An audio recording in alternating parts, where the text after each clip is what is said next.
సుమన్ టీవీలో మీ personal and business promotions కోసం కింది నెంబర్కి కాంటాక్ట్ చేయండి. అగ్రిగోల్డ్ అంశం మీరు చూడండి. 2014-19లో అగ్రిగోల్డ్కి ఒక మాదిరి న్యాయం చేసిందంటే ఆనాడు తెలుగుదేశం పార్టీ, తెలుగుదేశం ప్రభుత్వం వాళ్ళ ఆస్తులన్నీ అటాచ్ చేస్తున్నాం. వాళ్ళకి ఏ విధంగా కూడా వాళ్ళ ఆస్తులు ఎంజాయ్ చేయనివ్వకుండా ప్రభుత్వమే వాటిని అమ్మి అగ్రిగోల్డ్ ఏదైతే ఉన్నారో సబ్స్క్రైబర్స్ అందరికీ న్యాయం చేసే కార్యక్రమం మేము చేస్తే ఈ 5 సంవత్సరాలు వీరు ఏం చేశారంటే మేము అటాచ్ చేసిన ఆస్తుల్ని దొడ్డిదారిన అధికారుల సహకారంతో అగ్రిగోల్డ్ ఆస్తుల్ని దోచేశారు ఈ వైఎస్ఆర్సీపీ నాయకులు. ఈరోజు అగ్రిగోల్డ్ భూముల కేసులో మాజీ మంత్రి జోగి రమేష్ కుమారుడు జోగి రాజీవ్ పైన కేసు. అతను A2 అంటే జోగి రాజీవ్ A2, A1 కింద జోగి రమేష్ గారి బాబాయ్ జోగి వెంకటేశ్వరరావు, A3 కింద అడుసుమెల్లి మోహన్ రామ్ దాస్, A4 అడుసుమల్లి వెంకట సీతా మహాలక్ష్మి, A5 గ్రామ సర్వేయర్ దేదీప్య, A6 మండల సర్వేయర్ రమేష్, A7 డిప్యూటీ తహసీల్దార్ విజయ్ కుమార్, A8 తహసీల్దార్ జాహ్నవి. సిగ్గుపడాలి వైసీపీ వారు. లక్షల్లో ఉన్న అగ్రిగోల్డ్ లబ్ధిదారు ఏదైతే సబ్స్క్రైబర్స్ లక్షల్లో ఉన్నారు ఈ రాష్ట్రంలో, వారు ఇప్పటికే డబ్బులు రాలేదని కొంతమంది మనస్తాపం చెంది ప్రాణాలు కోల్పోయారు. ఇప్పటికీ బాధలు పడుతున్నారు. మేము ఈ బాధలన్నీ చూసి ఎన్డీఏ కూటమిగా నేనే ఇనిషియేట్ చేశాను. రాష్ట్రంలో ఉన్న యూనియన్ ఏదైతే ఉందో గౌరవ మన నారా లోకేష్ గారు పాదయాత్రప్పుడు ఆయన దగ్గర తీసుకెళ్తే ఎలక్షన్ మేనిఫెస్టోలో లోకేష్ గారు పెట్టించారు. గట్టిగా ఉంటే వాళ్ళందరూ ఒక 2,000 కోట్లు ఇస్తే మ్యాక్సిమం సబ్స్క్రైబర్స్ అందరికీ ఒక న్యాయం చేయగలమంటే లోకేష్ గారు హామీ ఇచ్చి గౌరవ ముఖ్యమంత్రి చంద్రబాబు నాయుడు గారు అగ్రిగోల్డ్ ఏదైతే సబ్స్క్రైబర్స్ ఉన్నారో దశల వారీగా ఇనీషియల్గా ఒక 700-800 కోట్లు ఇచ్చి వాళ్ళందరికీ న్యాయం చేద్దామని ఆయన హామీ ఇస్తే నాయకుడు అంటే ఇది, న్యాయం చేయడం అంటే ఇది విధానం. మీరు న్యాయం చేయండిరా బాబు అని వైసీపీ వాళ్ళని అడిగితే ఏం న్యాయం చేయాలంటే అగ్రిగోల్డ్ వాళ్ళ ఆస్తులు ఎక్కడెక్కడ అటాచ్ అయినాయో తెలుసుకొని పందికొక్కులాగా మేసేశారు వీళ్ళు. మళ్ళీ ఎవరు మేసారు అని అంటే ఓ మాజీ మంత్రి తనయుడు. ఏ మొహం పెట్టుకొని జగన్మోహన్ రెడ్డి ఇంకా రాష్ట్రంలో ప్రజల ముందుకు వస్తా ఉన్నాడు ఆయన. మళ్ళీ వీళ్ళ కోసం ఎలక్షన్ అప్పుడు వెళ్ళి వాళ్ళని పక్కనెట్టుకొని సౌమ్యుడు, మంచివాడు, మంచి బాలుడు, నోట్లో ఏలెట్టినా కొరకడు, ఆర్థికంగా అంతంత మాత్రమే అంటాడు. కానీ వాళ్ళు చేసిన తప్పుడు పనులు ఎక్కడ తెలియనట్లే నటించాడు ఆయన కూడా, జగన్మోహన్ రెడ్డి గారు. ఇప్పుడు ఒక్కొక్కటిగా బయటకు వస్తూ ఉంది. ఇది ఆరంభమే. తప్పకుండా వీటన్నిటికీ సూత్రధారి జగన్మోహన్ రెడ్డి గారే. ముఖ్యమంత్రిగా మీదే ఆనాడు బాధ్యత. నాకు తెలియదు, నా మంత్రులు చేసేశారంటే కౌన్సిల్ ఆఫ్ మినిస్టర్స్ బాధ్యత ముఖ్యమంత్రిది.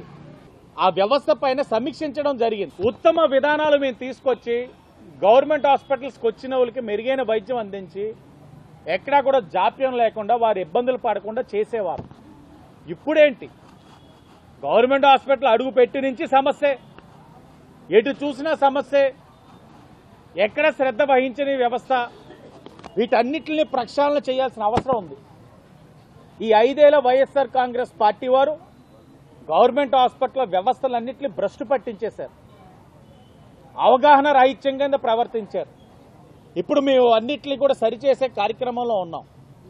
గౌరవ ముఖ్యమంత్రి గారు నిన్న సమీక్షలోని మనకి తెలిసింది ఏంటంటే ఒక యాప్ రూపొందించి హెల్త్ కార్డు ద్వారా ప్రైవేట్ హాస్పిటల్లో చేరిన వ్యక్తి యొక్క వివరాలు కూడా తెలుసుకొని వాటిని కూడా ఒక డేటాబేస్లో పెట్టుకొని ఏ విధంగా వాళ్ళందరినీ కూడా పర్యవేక్షించాలి.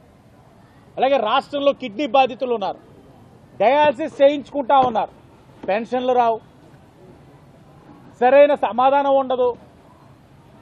సమాధానం పక్కన పెడితే అసలు మీకు పెన్షన్ ఎలా వస్తుందని చెప్పే నాదుడు లేడు.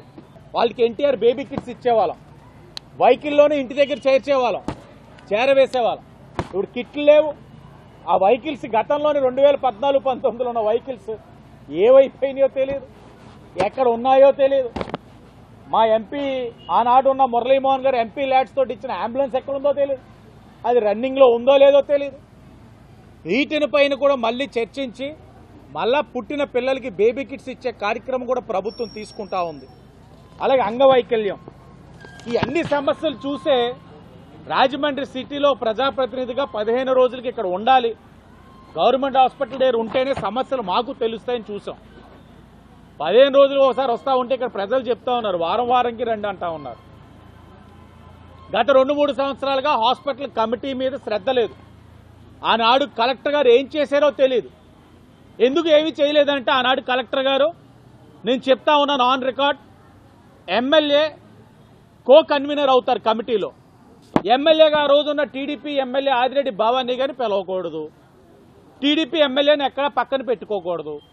పెట్టుకుంటే అక్కడ ఆవిడ ప్రజల కోసం అడిగితే అక్కడ టీడీపీకి ఎక్కడ మైలేజ్ వస్తుందని కలెక్టర్ గారు కూడా పార్టీ పరంగా పనిచేసేసి వైసీపీ వారికి అసలు కమిటీ మీటింగ్లో వేయలేదు. Rajahmundry government hospital committee. ఇప్పుడు మీ కమిటీ వేసున్నాం, కలెక్టర్ గారితో చర్చించాం. ఎన్జిఓస్ నుంచి ఒక 4గురిని తీసుకోవాలి, పార్టీ పరంగా 4గురిని కూడా ఎన్నుకున్నాం. దగ్గరలోనే కమిటీ మీటింగ్లు వేస్తాం, ఇక్కడ వ్యవస్థలన్నీ ప్రక్షాళన చేస్తాం. అలాగే డిజేబిలిటీ గురించి కూడా అవగాహన లేకుండా సదరన్ సర్టిఫికేట్స్ కోసం సెక్రటేరియట్లకు వెళ్తా ఉన్నారు. ఆ సెక్రటేరియట్లో ఉన్న వాళ్ళు సిస్టంలోని సదరన్ సర్టిఫికేట్ పార్షియల్ డిజేబిలిటీని కొట్టిసి పంపిస్తూ ఉన్నారు. కానీ వాళ్ళు పార్షియల్ డిజేబిలిటీ కాదు. కొంతమంది వస్తూ ఉంటే మనసు చలిస్తూ ఉంది. బెడ్ రిటర్న్ వాళ్ళందరూ పార్షియల్ డిజేబిలిటీ అంటే 6,000 వస్తుంది, బెడ్ రిటర్న్ అన్న పేషెంట్కి 15,000 వస్తుంది. మరలా ఇక్కడి నుంచి డిఎంహెచ్ఓకి పంపించి వాళ్ళందరినీ పార్షియల్ డిజేబిలిటీ కాదు బెడ్ రిటర్న్ అని చెప్పి మేము చేయించాల్సి వస్తూ ఉంది. కలెక్టర్ గారిని అడిగితే ఎంత శ్రద్ధ వహించారంటే ఆవిడ కలెక్టర్ గారికి దండం పెట్టాలి. కలెక్టర్ ఆఫీస్లో కౌంటర్ ఓపెన్ చేయించారు. మొన్న లాస్ట్ విజిట్లో మాకు 9 కేసెస్ వచ్చినాయి. 9 కేసెస్ని కూడా ఆవిడే అడిగి తెలుసుకొని, మేము ఇక్కడ కార్యక్రమం చేస్తున్నామని ఆవిడే అడిగి తెలుసుకొని ఆవిడ కలెక్టర్ ఆఫీస్లో పెట్టిన ఏదైతే చిన్న రిజిస్ట్రేషన్ కౌంటర్లో 9 కేసెస్ని కూడా పార్షియల్ డిజేబిలిటీ నుంచి బెడ్ రిటర్న్ డిజేబిలిటీకి తీసుకొచ్చి 15,000 పెన్షన్ వచ్చేటట్లు ఆవిడ కార్యక్రమం చేయగలిగారు. మరి ఇన్ని సంవత్సరాలు వీళ్ళు ఏం చేశారు? వైసీపీ పార్టీ వాళ్ళు ఎందుకు ఇంత అశ్రద్ధ వ్యవహరించారు? ఇప్పుడు ఈ కార్యక్రమం కూడా మా కమిటీ మెంబర్స్ రోజు కూడా వారికి వచ్చిన అన్ని కూడా కన్సాలిడేట్ చేసి వాటన్నిటిని కలెక్టర్ గారికి పంపించి ఆవిడ ద్వారా అవన్నీ కూడా 15,000 పెన్షన్ వచ్చే కార్యక్రమం కూడా చేయబోతా ఉన్నాం. ఏది ఏమైనా వీరు 5 సంవత్సరాలు రాష్ట్రానికి తీరని అన్యాయం చేశారు, దోచుకున్నారు, దాచుకున్నారని మేము పదే పదే చెప్పేవాళ్ళం. చంద్రబాబు నాయుడు గారు, పవన్ కళ్యాణ్ గారు చెప్తున్నా వీళ్ళు ఒప్పుకునేవారు కాదు. మేమెక్కడ అవినీతి చేసేవాళ్ళం అన్నారు. ఇప్పుడు ఒక్కొక్కటిగా బయటకు వస్తూ ఉంది. టీడీఆర్ బాండ్స్ది సిఐడి ఎంక్వైరీ మొదలయ్యింది. ఆ 700 కోట్ల వ్యవహారం, ఆ మేసిన వ్యక్తులు ఎవరో బయటకు వస్తారు. అగ్రిగోల్డ్ది చూశారు, A1 నుంచి A8 అధికారులు కూడా ఉన్నారు. ఎంతటి దౌర్భాగ్యం! పార్ట్నర్స్ ఇన్ క్రైమ్ అంటారు. అధికారులను కూడా మీతోటి క్రైమ్లో పార్ట్నర్షిప్ చేసి వాళ్ళు కూడా వాళ్ళ జీవితాన్ని పాడు చేశారు. ఆ భూమిని అంతా దున్నేస్తున్నాడు. నీకు ఇంకా గత వైసీపీ వాసన పోలేనట్లుంది, ఒళ్ళు దగ్గరెట్టుకొని ప్రవర్తించండి. 1987లో వేసిన లేఅవుట్ ఇప్పుడు నీకు ఏటయ్యా సంబంధం అని రికార్డు ఉంటే తీసుకురామ్మనం. రోజున్నర అయింది, ఇప్పుడు దాకా రికార్డు ఇవ్వాల. ఎవరు అండదండలతో చేశాడనేది అర్థం కావట్లా. కలెక్టర్ గారికి విజ్ఞప్తి చేశాం. దానితో పాటు పిడింగోయిలోని ఫ్రీ హోల్డ్ కింద 22A భూముల్ని ఇష్టానుసారంగా చేస్తున్నారు. ఆన్ రికార్డ్ చెప్తా ఉన్నాం. ఫ్రీ హోల్డ్ పేరుతోటి అనేకమైన ల్యాండ్ని ఇష్టానుసారంగా దోచేసుకున్నారు. అన్ని రీసర్వే జరుగుతున్నాయి. ఈ రోజు కూడా ఇంకో రిక్వెస్ట్ పెడుతున్నాం, మొత్తం సూత్రధారులందరూ బయటకు వస్తారు. 22A పేరుతోటి ఫ్రీ హోల్డ్ తోటి ఏదైతే అన్యాయంగా గవర్నమెంట్ భూముల్ని మీరందరూ కూడా రిజిస్ట్రేషన్ చేసుకున్నారో అది ఇలాగా ఒకడి పేరు మీద ఉన్న లేఅవుట్ను కూడా నాదని చెప్పి ఈ ల్యాండ్ గ్రాబింగ్ వాళ్ళు అందరూ కూడా వస్తూ ఉన్నారు. కఠినమైన చర్యలు ఉంటాయి, మానుకోండి. గత ప్రభుత్వం ఇదే సిస్టమ్ రావడం, ఒక ప్రజాప్రతినిధి అండదండలతోటి భూమిలోకి వెళ్ళడం, దున్నేయడం, పిలవడం, నా దగ్గర రికార్డు ఉందన్నావు, మరి చూపించే నీ రికార్డు అంటే మా అమ్మ మీద ఒట్టేశాను, మా నాన్న మీద ఒట్టేశాను, రికార్డు ఎవరికి చూపించను, నా ఇంట్లో నా లాకర్లో ఉందని చెప్తారు, రికార్డులు రావు. ఆ ప్రజాప్రతినిధి వైసీపీ నాయకుడు ఎందుకులేండి సెటిల్మెంట్ చేద్దాం, ఎకరానికి ఎంత ఇవ్వండి అని చెప్పడం. ఇదే సెటిల్మెంట్, ఇదే దందా. ఇంకా దందాలు సాగవు, కొనసాగనివ్వం. కఠినమైన చర్యలు ఉంటాయి. తప్పకుండా అన్యాయంగా వచ్చిన ఈ జనప్రియ 2 లేఅవుట్లో వారికి కూడా ఇబ్బందులు కలుగుతాయి. సహకరించిన అధికారులు కూడా సర్వేయర్స్ కానీ అధికారులకు కానీ చెప్తా ఉన్నాం, అనవసరంగా ఈజీ మనీకి మీరు కానీ అలవాటు పడితే అలవాట్లు మానుకోండి. కాదు మాకు ఇంకా అలవాట్లు పోవట్లేదు, వైసీపీ వాళ్ళు మనకు నేర్పించారంటే ఉద్యోగాలు మానుకోండి. కాదని ఇలాగే కొనసాగితే కటకటాలు వెనక్కిపోతారు. మరలా చెప్తా ఉన్నాం, ప్రజలు ఇవ్వాలి ప్రతిపక్ష హోదా పాత్ర. మీరెవరు నేనెవరు నిర్ణయించడానికి? ప్రజలు ఇవ్వనప్పుడు అడిగే విధానంలో అడగాలి. అలా అడగను, నేను ఇంకా మాజీ ముఖ్యమంత్రి, నాకు హోదా ఎందుకు ఇవ్వను? నువ్వు పోరాడితే ఏముంది? పోరాడితే నీకు నీరసం తప్ప లేకపోతే ఇంకేమీ లేదు. నీకు నీరసం రావాలి, నీరసించి ఇంటికి వెళ్ళాలి తప్ప ఎవ్వరు ఇక్కడ తగ్గట్లా. మీరు ఏదైనా గౌరవపదంగా వెళ్ళి, సార్ నేను ఒక మాజీ ముఖ్యమంత్రిని, ఆ ఫోబియాలోంచి నేను బయటికి రాలేకపోతా ఉన్నాను, 900 మంది సెక్యూరిటీ లేకపోతే నేను బయటికి అడుగు పెట్టలేకపోతా ఉన్నాను, ఆ భయం ఉంది నాకు. భయం ఉన్నప్పుడు మీరు కాస్త కనికరించి నాకు ప్రతిపక్ష హోదా పాత్ర ఇవ్వండి అని చెప్పి ఆయన విజ్ఞప్తి చేసుకుంటే, అయిన పాత్ర గారు కూడా ఆయన అక్రాస్ ద టేబుల్ ఎదురుపెట్టి కళ్ళల్లో కళ్ళు పెట్టి అడిగితే ఇవ్వడానికి ఆయన కూడా రెడీగానే ఉంటాడు. కానీ నేను అడగట్లా. అడగకుండా చూడు, స్కూల్కి వచ్చి పిల్లోడు నాకు ఇది కావాలని అడిగితే ఏదైనా చేయగలుగుతాడు. స్కూల్ రాకుండా చుట్టూ తిరిగి స్కూల్ బంక్ కొడితే ఏమవుతుందో ఆఖరికి అటెండెన్స్ రాక డిస్క్వాలిఫై అవుతాడు. అలాగే ఆయన ఎమ్మెల్యే కింద కూడా డిస్క్వాలిఫై చేసేయడానికి ఆయన పాత్ర గారు చూస్తున్నారు. ఏం అర్థం కావట్లేదు అన్నది వైకాపా పార్టీ లేకపోతే వైకామా పార్టీ మాకు అర్థం కావట్లే. వాడు అరగంట గంట అంటారు, ఇంకోడేమో చెరువు దాకా తీసుకెళ్ళగలుగుతాను కానీ నువ్వు నీళ్ళెందుకు నేను తాగిస్తానని ఒకడు అంటాడు, ఒకడేమో ఈ వయసులో నేను పిల్లలకి అంటానంటాడు, ఇంకోడేమో దువ్వాడి సీన్ గారు ఏమో వెళ్ళి కన్న పిల్లల్ని తన్నేస్తాడు. వీళ్ళు ఏంటి బాధ? అందరూ లత్కోరు గారులే, అందరు పనికిమాల సంత. ఎన్నికల్లోని ఏదే జగన్మోహన్ రెడ్డి గారు బుధల మీద చేతేసి అంతంత మాత్రమే అని అన్నప్పుడు, అంటే ఈయన పోటీ చేయలేదనుకోండి, ఒక మాజీ కాదు ప్రస్తుత రాజ్యసభ సభ్యులు చెప్పాలి పిల్లలు అంతంత మాత్రంగానే ఉన్నారు కాబట్టి ఈయన కార్యక్రమంలో ఉన్నారని ఈయనకి, అలాగే దువ్వాడి సీని గారికి క్యారెక్టర్ అంతంత మాత్రమే. ఏంటి ఒక శాసన మండలి అంటే పెద్దల సభలో ఎంత హుందాగా ఉండాలి, ఎంత హుందాగా వ్యవహరించే వ్యక్తులు పంపించాలి పెద్దల సభకి. దీన్ని బట్టే జగన్మోహన్ రెడ్డి గారి ఒక వ్యక్తిత్వాన్ని రాష్ట్ర ప్రజలు అర్థం చేసుకోవాలి. పెద్దల సభగా ఇలాంటి వాళ్ళని పంపించేది ఎంత దారుణంగా ప్రవర్తిస్తున్నాడు. ఆయన కన్న బిడ్డల్ని కరించి కొడతాడా? భార్యను కాదనుకుంటాడా? మళ్ళీ ఈ ప్రబుద్ధులు మా పవన్ కళ్యాణ్ గారిని విమర్శించే వ్యక్తులా? ఈ ఎదవలా మా పవన్ కళ్యాణ్ గారిని విమర్శిస్తారు? ఇంతటి తప్పుడు వేషాలు వేసుకొని చేసినవన్నీ తప్పుడు పనులు.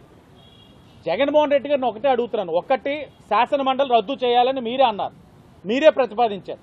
ఏ హక్కుతో మీరు ఈరోజు బొత్స సత్యనారాయణ గారిని శాసన మండలి ఈ ఎమ్మెల్సీ స్థానిక సంస్థల నుంచి పెట్టారు? మీరు ముఖ్యమంత్రిగా ఉన్నప్పుడు ఒక మాట, ప్రతిపక్ష నాయకుడిగా ఉన్నప్పుడు ఒక మాట. ఏ హక్కుతో మీరు అడుగుతా ఉన్నారు? శాసన మండలి రద్దు చేసింది మీరు కాదా? అలాంటప్పుడు ఏ నోరుతోటి మీరు ఈ రోజున మళ్ళీ బొత్స గారిని అభ్యర్థిగా మీరు అనౌన్స్ చేశారు? అనౌన్స్ చేయడం కాకుండా అలాంటి చట్టసభలకి ఇలాంటి విధవలను పంపించేది? ఎన్ని మాటలు అన్నాడండి అతను అక్కడ. జగన్మోహన్ రెడ్డి గారు ప్రజలకు కూడా ఒకటి చెప్పాలి, నిజంగానే మాట వస్తే విశ్వసనీయత, ఒక నమ్మకం, నిబద్ధత కొన్ని మాట్లాడతాడు ఆయన. నిజంగానే మీకు ఉంటే ఇతను శాసన మండలి సభ్యత్వాన్ని రద్దు చేయండి. ఇంతటి తప్పుడు వ్యవహారాలు చేశారు, మహిళా లోకానికి ఏం సందేశం పంపించబోతున్నారు జగన్మోహన్ రెడ్డి గారు? ఈయన సభ్యత్వం రద్దు చేసే దమ్ముందా జగన్మోహన్ రెడ్డి గారికి? నేనే సాక్ష్యం.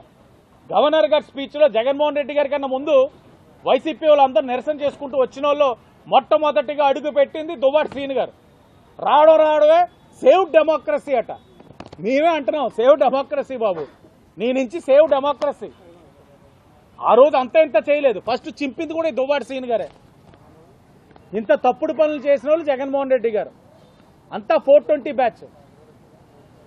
ఓడు టీడీఆర్ బాండ్లు కొట్టేస్తాడు, ఓడు పిల్లల్ని కొట్టేస్తాడు. ఒకరికి ఈ వయసులో నాకు సర్లేండి, ఇవన్నీ మన శాంతి భద్రతలు ఇవన్నీ అసలు ఎలా ఉన్నారంటే వాళ్ళు మాట్లాడడానికి మాకే సిగ్గుగా ఉంది. ఒక్కొక్క ఎపిసోడు సిగ్గుపడతా ఉన్నారు రాజకీయంగా, ఇలాంటి వాళ్ళతో మేము ఉండాలా చట్టసభల్లో అని. కొత్తగా ఎన్నుకోబడిన మాలాంటి వాళ్ళకి సిగ్గుగా ఉంది అలాంటి వాళ్ళు చూస్తూ ఉంటే. జగన్మోహన్ రెడ్డి గారు సమాధానం ముమ్మాటికి చెప్పాలి. చట్టసభలు రద్దు చేస్తానన్న మీరు ఏ నోటితోటి, ఏ హక్కుతోటి మీరు బొత్స గారి అభ్యర్థిత్వాన్ని మీరు బలపరుస్తున్నారు? చట్టసభలు అంటే, శాసన మండలి అంటే పెద్దల సభలు. అలాంటి పెద్దల సభలకి హుందాగా ఉండేవాళ్ళు పంపించాలి. ఇలాంటి లో గ్రేడ్గా ప్రవర్తిస్తున్న దువ్వాడ సీన్ గారు ఒక శాసన మండలి సభ్యత్వం రద్దు చేస్తారా లేదా రాష్ట్ర ప్రజలకి తెలియజేయాల్సిన బాధ్యత జగన్మోహన్ రెడ్డి గారి పైన ఉంది.